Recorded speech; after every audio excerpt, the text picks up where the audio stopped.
so welcome to this final installment of this breakdown of the official season 2 Wheel of Time behind the scenes clip. Very weird thing that we're analyzing, but we are analyzing it because we are nerds, and that's what we do. So we are overanalyzing it, and by we I mean me and Bree, best-selling author Bree, and Pez, costume expert extraordinaire. And we are, well, this is the end. We talked for an hour and a half. This is the end of the conversation. As far as spoilers go, obviously spoilers for the entire first series of the Wheel of Time, and I think this might be the least spoilery section book-wise. I'm gonna say, to be safe, book 6. Probably only book 4, but I'll push it a bit. Hey, book 6. If you've read up until Lord of Chaos, and you've seen the first season of the Wheel of Time, I think you're safe. But go in cautiously, because we are full spoilers in this conversation. So, anyway, with that out of the way, let's jump into it. Let's be nerdy, babe. Let's be nerdy, let's be nerdy. Let's be nerdy, babe. Let's be nerdy, babe. Let's be nerdy, let's be nerdy, babe. The map. Yeah. I was assuming, Falma, I'm horrible with maps. Somebody said it's somewhere else. It kind of looks like I haven't had a chance to like flip it around and really like scale it yet. But I don't disagree with the people who say it kind of looks like it might be Tanchico. I can see where they're coming from. I need to do some.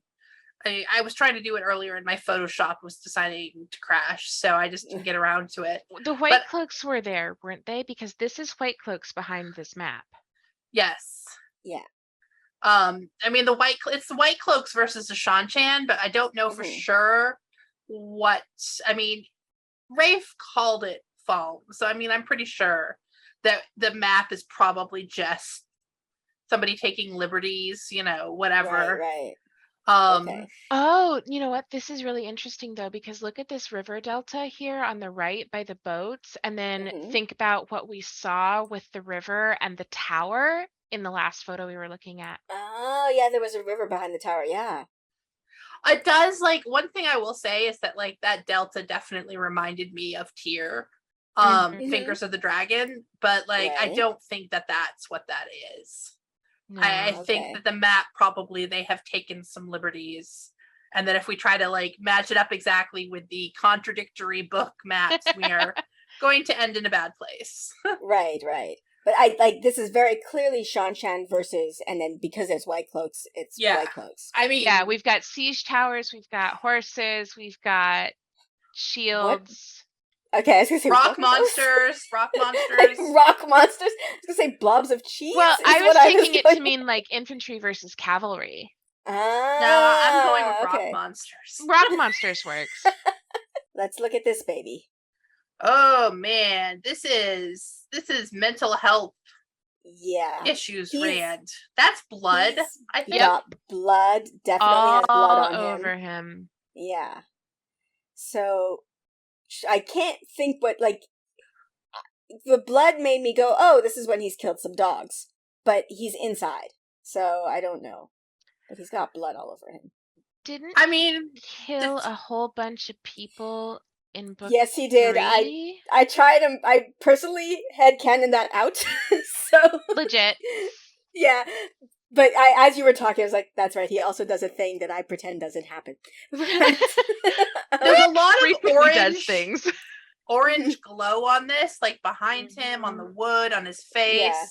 I mean, I feel like he's staring at the camera as Cairhien starts on fire going, I bet you're wondering how I got here. Record scratch. And the light is also really reminiscent of when we see him doing the Indiana Jones National Treasure Rand's Great Vacation shot later on with all the fire. It's I don't know what Rand is up to here. Rand is setting Cairhien on fire. I've told you this. That's true. This is the orange glow this is Cairhien. That's what go to the other picture. This is Rand setting Cairhien on fire. I mean, I feel pretty strongly. And there's Lan behind him. I mean, Moraine and Lan are with him, but Lan Moraine. I'm assuming, and someone here, but it's no way to tell. I suppose the other person it could be is if Matt somehow reunited with them. Right. Because, I mean, I'll be honest, my mental association is Rand is in a fancy coat. Fancy coats equal Matt. Right. 'Cause yeah, it's kind of a fancy coat. Oh, it's too blurry. It's too bright and washed out. And you know what? Look at the shape of his collar. I know it's really blurry and kind of hard to see, but he's got a shaped collar on this jacket, if I'm not mistaken. We've only seen a shaped collar on one other character. Yes. Tom. Yes. Moraine gives him fancy clothes in the books, so. I mean, I think it's much more interesting if Moraine is giving him fancy clothes and trying to launch him into the nobility of the town where she, was pretty much was a running from the throne. Yes, and then it's very, very sad that when she did that, he set it on fire. So, well, and if it is Tom, I don't know for sure that it is, but if it's Tom in this scene with them, then Moraine and Tom would know each other, which may make sense for their completely platonic relationship later in the show. Which I was just about to say, Pez, watch extremely platonic. Watch it. I only accept platonic with those two.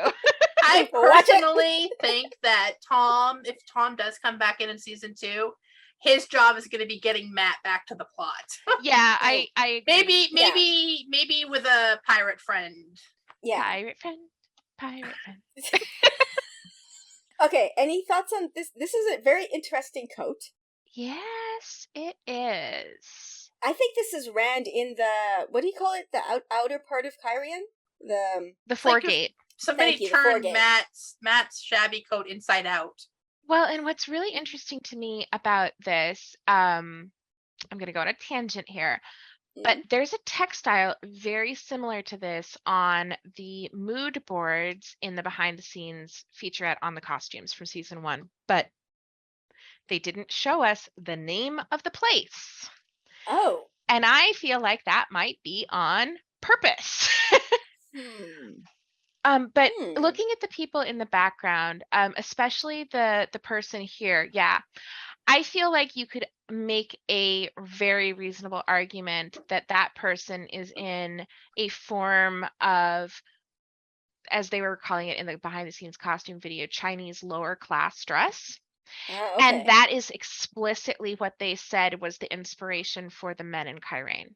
So, Four gates. This could easily be the foregate, And this is when Rand is trying to be less obvious, which good luck, buddy. You've got a camera following you around. But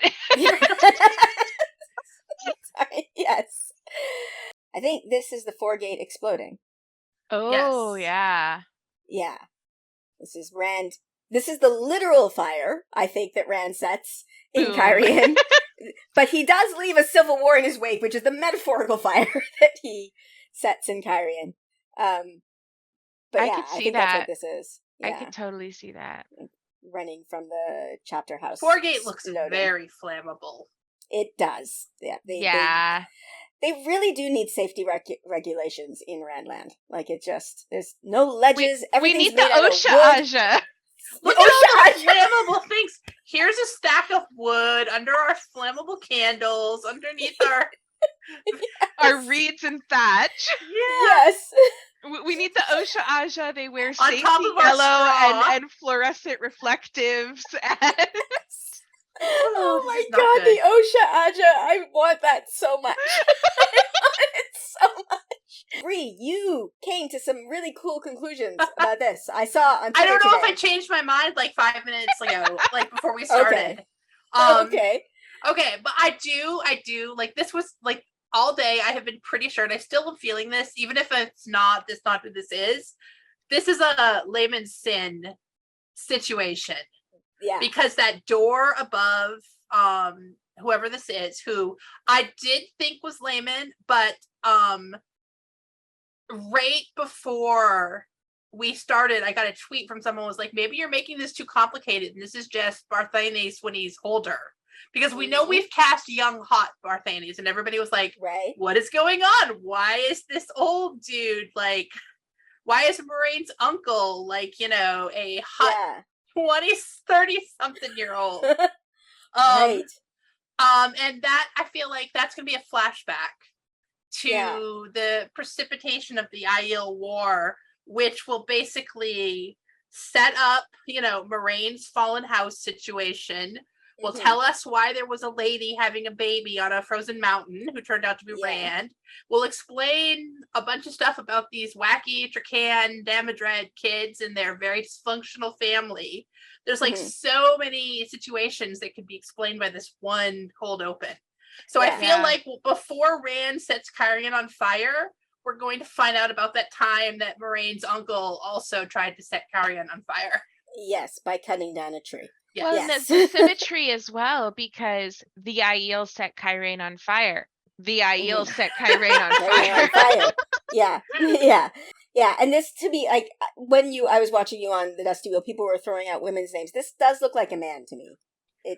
Something It about does the look like a man. shoulders makes me think it's a man. I initially thought it might be one of the wise ones. That was, a lot of people were saying that. The green is a bit of a, for the wise ones, but. Not if it's in the dream. That's true. My first gut definitely was, I felt like blouse kind of shawl situation, but it wasn't quite working for me. And I feel like the sun gate above his head is what got me. And also Moraine sort of wears her hair in a similarly pulled part of it pulled back, wrapped like that, like, braided with leather. Boys, we got to look at those boys. These boys? No, the one to the right, the Warder Yard. Right, the Warder boys. Okay. I don't know. I mean, probably Gowan, except for a while today, I was like, is that the Barty dude? Is that Barthanes actor? This but one, I went through a whole lot of emotional stuff there, but probably Gowan. Yeah. This is very, this is the White Tower. Unquestionably the Tower of Milan aesthetic. Yeah. So it's obviously warder practice. This is not sword, though. They're practicing with a spear. Yes. A lot of people thought this was quarterstaff scene. No, but those are... those are sharp, pointy sticks. I got multiple shots of all of these. They've all got spears. I don't know. Like, a lot of people think that's Matt Donnell on the right, I think. Here? Yeah, didn't really get that vibe. I can't imagine Matt wearing that. So clean. Yeah. I mean, maybe a Gallant situation. None of those people look like they're dressed like Matt to me. Like, who's giving Matt these clothes? This person looks, I mean, it could be a stunt person as well, because, it doesn't look, Matt, Donal feels very lean to me, and this person looks, more stocky. Not, but but it also could be the screen capture while they're in motion, so. Yeah. No, I would agree with that assessment, because this is somebody who has broad shoulders. Look at how that shirt is stretched. Yeah. Well, it seems like somebody's solid. Yeah. Also, mature. I'm just getting a maturer vibe from that. Yeah. That is. It would Maxim, make a bit maybe? of sense. It could be, or someone else, but it would make a bit of sense if these two in the front are actually warders. Yeah. Yeah, and then if this is Gowan behind him, maybe this isn't the quarterstaff. Maybe this is the treachery. I don't think we're to the treachery yet. I think that's going to be season 3. I think that's season 3. But it's an interesting possibility that they could set up. I mean, it's not now, right? But no. If the warders train with the trainees behind them, with their back to them, and Gowan literally stabs one of them in the back. Oof. Oh, Gowan! That's harsh. I'm gonna say it here. I'm not a big Gowan fan. So many people, but I have a very bad feeling that Gowan is gonna kill the snack warder. Yeah, I saw you say that. Yeah. Alas, poor Snacksim. We barely knew him. The Reds have to have Maxim die because he's gained too much power. He sat in the Emerlin seat and he sold pinup calendars. Yeah. Right. Right. I did see the pinup calendars. Sorry. I will see if I can find a screenshot to put here to tell people what people are going to wonder what the heck we're talking about. Yes. Okay, this is the Dusty Torture Wheel. I believe that belongs to the White Cloaks. I am going all in. Creepy White Cloak dude. Makes sense. Who scares me, that's his torture wheel. He just runs around with that, I think. It's very heavy to run around with. I feel like it's a thing he does. Yeah. I mean, they are Since when constantly did the doing... White Cloaks pack light? I was just going to say, they are very, very impractical. We know this. Okay. Fetch my torture wheel. Yes. And my ortolan. This has to be Maureen on a horse. I'm pretty sure we saw this exact same shot from season 1. It does. Like, the hair kind of looks like it might be braids or threads to me. Like, it doesn't look like it's entirely behaving like individual hairs. No, it's okay. But I sort don't of styled think hair. I don't think Avienda's on a horse. No. Could it be Nynaeve running away from the We Sul'dam? didn't see Nynaeve anywhere else. No, she wasn't in this. So yeah, she could be fleeing again, but like I don't know. Because isn't that what she did? She was able to gallop off while they captured Egwene. Well, there were no. I think she just got away, like running, like not with a horse. Yeah, the thing was because Nynaeve is the baddest ass motherfucker around. Anytime they tried to use a weave on her, she immediately learned it and used it against them. Yeah, because she learns anything she sees because she's and she was pissed off so she could see it. Yeah, that's Hi. I don't think can't see anything about her clothes. There's nothing to see here. Actually, I just want to say I take that back. She's wearing clothes. She's wearing. That's what I can get out of it. Yeah. She's not naked. No, she's nervous. I can tell you something. Her hair has gone back to her regular style because in the end of season 1, she had covered more of her face with her hair. Yes, and the other thing that's really interesting to me here is that we can see that there's some sort of slatted window or like reed wall, and we saw some stuff like that in Foregate. That does what we're calling Foregate. That doesn't mean that that's where she is or what's going on. Showman is cool. I have feelings for Showman that I do not have for Bookman. My pants. And Min's. Yeah, exactly. Yes, and Min's pants indeed. Okay, I think we've gone through every shot in this. Oh, well, there's this. Fade, maybe. Yeah, I thought this was a fade. Yeah, I think this is a fade. I'm getting fade vibes. Yeah. Yeah. Skulky. The leather looks like the armor to me looks kind of reptilian. It's not quite what we've seen with the fades in the show to date, but that doesn't mean anything because there's so many fades. Mm-hmm. I got gravestone vibes out of that vertical rock there under the camera. So yay, creepy fade stuff. All right, well, I hope you enjoyed that, and let me know your thoughts in the comments below. Also, what are you hoping for next from the Wheel of Time? I don't know if this is going to be the beginning of their like Amazon's media cycle, because I remember what happened for season 1. There were drips, and then I suddenly had no life because it was just content, like they were dropping things constantly. So I'm wondering if that's like what we're heading up towards, like if they're ramping up, or if this is just like an isolated incident because Comic-Con happened. I don't know. What do you think? Let me know in the comments below. And if you like my content and you want to support me, I do have a Patreon. It is linked in the description below. And I say it every time, but I mean it every single time. Thank you so much to my patrons. I honestly could not do this without you. Really. Thank you so very much. And with that, I am going to end this here. So please like, subscribe, and I'll see you next time. Bye. Wow, I just set myself on fire. Rain! It's supposed to be Cairhien, not Bree. You can go in a bit, maybe you're... Yeah. Oh, but we're missing some of Lan. I know.